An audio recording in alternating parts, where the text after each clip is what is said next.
เช้ามันตายขึ้นมามันจะยังเช้าเร็วแอบพักกันเธอเบาๆทั้งที่เธอไม่รู้ฝันกลางวันด้วยกันดอกไม้ของเธอกับฉันแค่ไม่วันเหล่านั้นก็มีความสุขเหลือเกินแต่เมื่อเวลาผ่านไปรักของเราก็จางหายแค่เป็นภาพของความทรงจำดีๆที่โดนสะกดไว้ไม่เกี่ยวใจกับฉันไม่มีวันดูนั้นและไม่มีทางที่ฉันได้กุมให้เธอไม่คราใดดอกไม้ตอนนี้เธอไปอยู่ไหน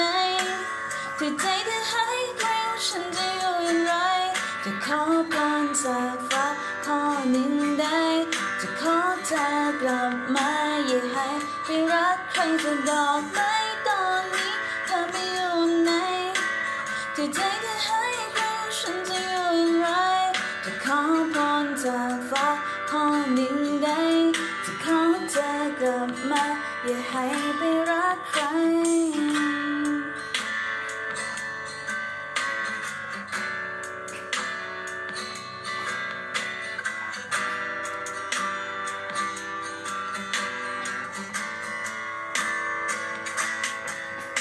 ดอกไม้ตอนนี้เธอไปอยู่ไหนที่ใจที่ให้ใครฉันจะอยู่อย่างไรจะขอพรจากฟ้าข้อหนึ่งได้จะขอเธอกลับมาอย่าให้ไปรักใครจะดอกไม้ตอนนี้เธอไปอยู่ไหนที่ใจที่ให้ใครฉันจะอยู่อย่างไรจะขอพรจากฟ้าข้อหนึ่งได้จะขอเธอกลับมาอย่าให้ไปรักใคร